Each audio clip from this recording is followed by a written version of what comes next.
Pathway of air. The pathway of air from nostrils to alveolus. Let us see the pathway first.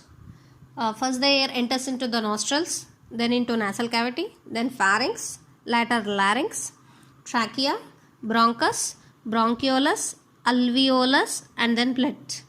And the whole passage right from the nostrils to alveolus is moist and warm, and the same inhalation, after the inhalation the exhalation will also takes place in a reverse order, right from blood to alveoli, alveoli to bronchioles, bronchioles to bronchus, bronchus to trachea, trachea to larynx, larynx to pharynx, pharynx to nasal cavity, nasal cavity to nostrils.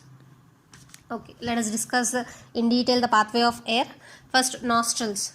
Air usually enters the body through the nostrils, and in nasal cavity air is filtered. The moist surface of the lining of the nasal cavity and the hairs growing from its side remove some of the tiny particles of dirt in the air. In addition, as the inhaled air passes through the nasal cavity, its temperature is brought close to that of the body, and it takes up water vapor so that it becomes more moist than before. And then coming to the pharynx. In pharynx, warming and moistening goes on in the common passage of digestive and respiratory system. Epiglottis, a flap-like muscular valve, controls movement of food and air towards their respective passages. And next, coming to the larynx. This is the stiff box containing our vocal cords. When air passes out of the lungs and over the vocal cords, it causes them to vibrate. This produces sounds on the basis of our speech, song, etc. And next, coming to the trachea, it is also called as windpipe. This will channel the air to the lungs, and we can feel our windpipe by touching our neck. And the next part is bronchus. At its lower end, the trachea or the windpipe divides into two bronchi, one leading to each lung. And next one is bronchiolus. Each bronchi is further divided into smaller and smaller branches called bronchioles. And next, the functional part of lung is alveolus. Thus finally terminate into clusters of air sacs called alveoli in the lung, which are very small and numerous, and the gaseous exchange takes place here as blood capillaries take up oxygen and expel carbon dioxide. Finally, blood. This blood will carry the oxygen and collects the CO2 to each and every cell of the body. The interior part of lung is divided into millions of small chambers, thus tremendously increasing the moist surface available for transfer of gases between air and blood. Such are called alveolus. Okay, as I said you, in the pharynx we will be having epiglottis. Epiglottis is the passage of air. We just go through the important topic. From the nasal cavity, the air goes into the pharynx, and this is a tricky problem here. From the pharynx, there are two passages, beginning with nearly the same opening and endings into separate ones, one to the lung and the other to the stomach.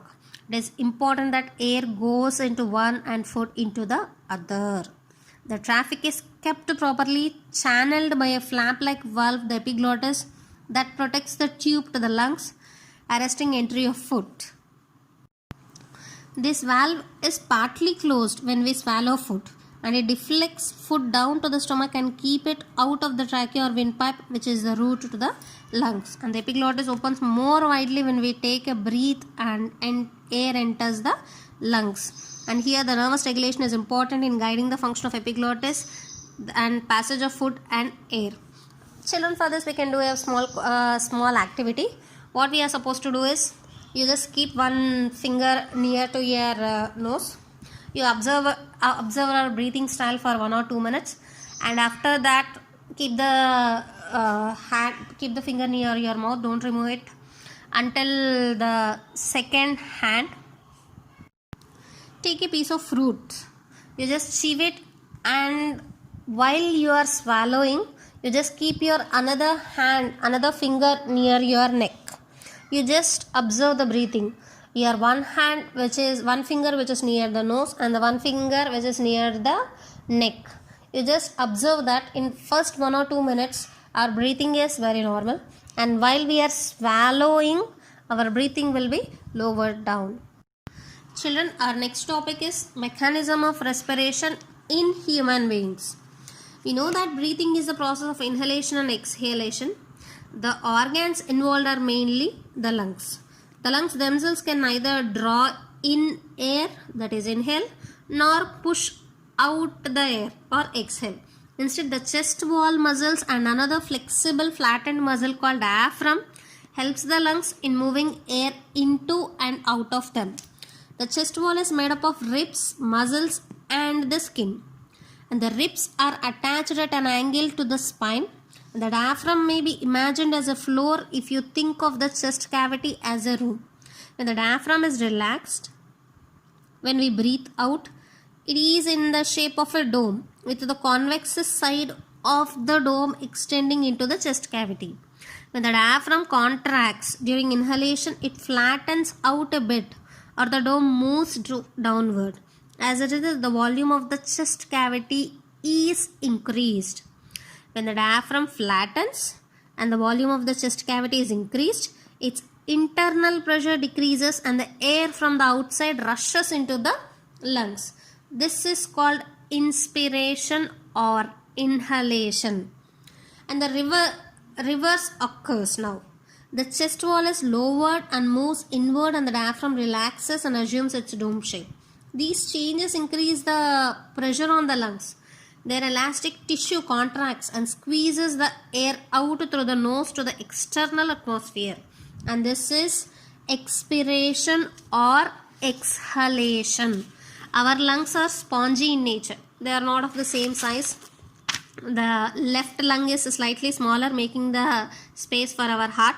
And the lungs are protected by two membranes called pleura. A fluid filled between these membranes protects the lungs from the injury and also aid in the expansion of the spongy and elastic lung muscle as they slide one over the other.